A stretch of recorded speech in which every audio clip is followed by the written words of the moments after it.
Hello,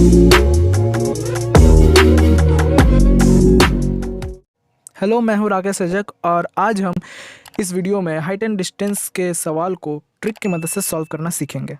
इस trick को सीखने से पहले आपको हाइट एंड डिस्टेंस का जो डायग्राम बनाना पड़ता है, तो उस डायग्राम को कैसे बनाया जाता है ये तरीका आपको आना चाहिए। अगर आपको ये तरीका नहीं आता है तो आप पहले इसी तरीका सीखिए, डायग्राम बनाना सीखिए। आपको ऊपर आई बटन पर वीडियो का लिंक मिल जाएगा, आप उससे पहले देखिए, ठीक है। जब आपको डायग्राम बनाने आ जाएगा उसके बाद ही ये ट्रिक आपके लिए वर्क करेगी। तो बढ़ते हैं ट्रिक की ओर। आपको हाइट एंड डिस्टेंस में दो तरीके के डायग्राम मिलते होंगे। जब भी आपने डायग्राम बनाया होगा, ये दो तरीके का डायग्राम आपको मिलता होगा, दो तरीके का ट्रायंगल मिलता होगा। एक 45-45 का रहता है और एक 60-30 का रहता है। तो इनका जो साइड्स यानी कि भुजाओं का जो रेशियो होता है ना, वो इक्वल, मतलब हर बार एक कांस्टेंट ही आता है। तो उसी के मदद से, उसी का यूज से हम लोग हाइट एंड डिस्टेंस का ट्रिक बनाते हैं और हाइट एंड डिस्टेंस के किसी भी सवाल को सॉल्व करते हैं। सबसे पहले हम लोग ये 45 डिग्री वाले एंगल पर फोकस करते हैं, ठीक है। इस ट्रायंगल पर देखिए 45 और 45, ये एंगल के विपरीत में जो भी भुजा है वो एक्स, ठीक है, वो एक्स होता है। और 90 के ऑपोजिट में जो भुजा होती है वो x√2 लेंथ की होती है। मेरा कहने का मतलब ये है कि 45 के ऑपोजिट में अगर 1 यूनिट है, ठीक है, तो 90 के ऑपोजिट में √2 यूनिट लेंथ की भुजा होगी, ठीक है। इसका रेशियो होता है ये वाला, 45 का ऑपोजिट में x, 90 का ऑपोजिट में x√2 और फिर से 45 का ऑपोजिट में x को अगर नहीं कंसिडर करते हैं तो 1:√2:1 आता है। आपको इससे याद करना पड़ेगा, ठीक है। आप वर्ग भी देखते होगे, तो वर्ग के अगर भुजा 1 है तो ये विकर्ण क्या आता है, √2 आ जाता है, ठीक है। इससे भी आप याद रख सकते हो इस ट्रायंगल को। अब देखते हैं हम लोग दूसरे ट्रायंगल में। यहाँ पर 30, 60 और 90, ठीक है, ये 3 एंगल बनता है। 30 के ऑपोजिट में सबसे छोटी भुजा, सबसे छोटा एंगल है तो सबसे छोटा भुजा भी होगा, यानी x होगा।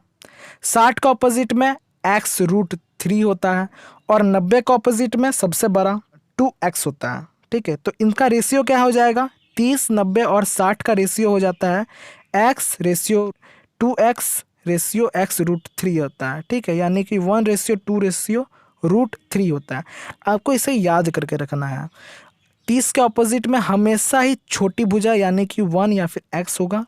60 के ऑपोजिट में x√3 होगा और 90 सबसे बड़ा है तो 90 के ऑपोजिट में 2x होगा, यानी 2 होगा। इस वीडियो को पॉज कीजिए और आप इसका स्क्रीनशॉट लेकर रख सकते हैं।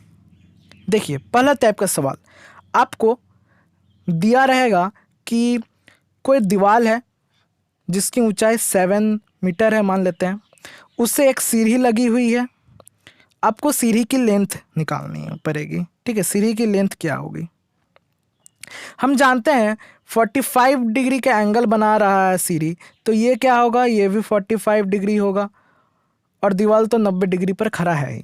45 का ऑपोजिट में यहाँ देखिए क्या है, 1 है या फिर x है, और 90 का ऑपोजिट में √2 होता है या फिर x√2। यहाँ पर 7 क्या है, 7 = x है, और ये जो सीढ़ी की लंबाई तब क्या होगी, x√2 होगा, ठीक है। 7 जो है x का मान है, तो हम लोग कह सकते हैं कि लेंथ क्या होगी, लेंथ होगी 7√2 मीटर। बढ़ते हैं आगे की ओर। अब आपको 60-30 वाला एंगल वाला क्वेश्चन मिलेगा। आपका डायग्राम कुछ इस हिसाब से होगा। आपको सीढ़ी की लेंथ दे दी रहेगी, बोल दिया है, मान लेते हैं कि 4 मीटर लेंथ है सीढ़ी का। आपको बताना है कि दीवार की हाइट क्या है और दीवार से लेकर सीढ़ी के जो निचला बिंदु है उसका डिस्टेंस क्या है। आपको ये दो चीज़ें निकालनी है। हम जानते हैं 30 का ऑपोजिट में क्या रहता है, x रहता है। 90 का ऑपोजिट में क्या रहता है, 2x रहता है। और ये 60 है, ठीक है, तो 60 का ऑपोजिट में क्या रहेगा, x√3 रहेगा। यहाँ पर देखिए 2x = 4 है यानी कि x बराबर क्या कह सकते हैं हम, 2 है। इसे जब हम लोग सॉल्व करेंगे तो x बराबर 2 आया। x बराबर 2 आया यानी कि जो दीवार की ऊंचाई है वही तो है x, यानी कि दीवार की ऊंचाई हम लोगों के पास आ गई है 2 मीटर। और डिस्टेंस क्या है, डिस्टेंस है हम लोगों का x√3। x क्या था, 2 था, यानी कि डिस्टेंस हो जाएगा 2√3 मीटर। यानी कि अगर हम लोगों को कोई एक चीज़ दिया रहेगा तो उससे हम लोग x का वैल्यू निकालेंगे और इस रेशियो में बैठा लेंगे, तो हम लोगों का प्रत्येक साइड, जितना भी साइड है ट्रायंगल का, उसका वैल्यू कुछ भी हो हम लोग निकाल लेंगे। बढ़ते हैं आगे की तरफ। अब आपको इस तरह का मिक्स डायग्राम भी मिलेगा, ठीक है, जिसमें आपको 2 तरीके के ट्रायंगल एक साथ दिख जाएंगे, ये 60-30 और ये 30-60 करके, ऐसे करके मिल जाएगा। 45 वाला तो इजी था, ठीक है। लेकिन अब इस सवाल को कैसे सॉल्व किया जाए, ये सवाल ये है कि एक बिल्डिंग है जिसका ऊंचाई 210√3 मीटर है। एक कार था जो पहले यहाँ पर था और 60 डिग्री का एंगल बना रहा था, वो कुछ दूरी तय करके यहाँ तक पहुँचा है और 30 डिग्री का एंगल बना रहा है। आपको बताना ये है कि वो कितना, मतलब डिस्टेंस ट्रैवल किया, उसने कितना डिस्टेंस ट्रैवल किया है, आपको ये बताना है। तो चलिए, इसमें 2 ट्रायंगल है तो 2 ट्रायंगल को हम लोग अलग अलग सॉल्व करते हैं। सबसे पहले ये ब्लू वाला पर फोकस करते हैं, बड़ा वाला ट्रायंगल। इसमें देखिए आपको दिया गया है 30 का ऑपोजिट एंगल, ठीक है। 30 का ऑपोजिट में 210√3, 30 का ऑपोजिट में क्या होता है, x होता है। 60 का ऑपोजिट में क्या होगा, 60 के ऑपोजिट में होगा x√3 होगा, यानी कि x का मान 210√3 है, 210√3 गुना √3 ये होगा।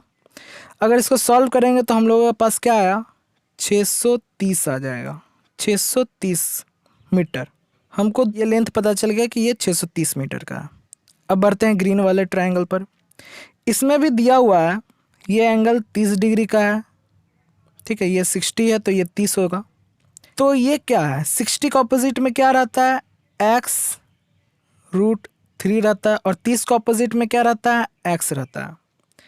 यानी कि यहाँ पर देखिए ये 210√3 है और x√3 है, तो √3 और √3 ये दोनों कट जाएगा, तो हमारे पास बचेगा x बराबर 210।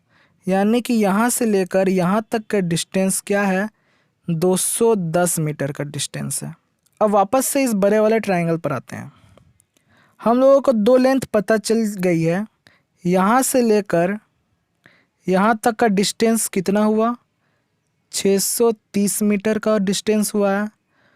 और ये छोटा वाला डिस्टेंस ये है 210 मीटर का। हमें ये पीली वाली लाइन का डिस्टेंस निकालनी है, ठीक है, ये वाला। तो अगर ये पूरा से, ठीक है, यहाँ से लेकर यहाँ तक, यानी कि ये पूरा लेंथ से अगर इस छोटी सी लेंथ को, ठीक है, इस छोटी सी लंबाई को अगर माइनस कर देते हैं तो हमारे पास क्या बचेगा, ये बचेगा, ठीक है, ये वाली लेंथ।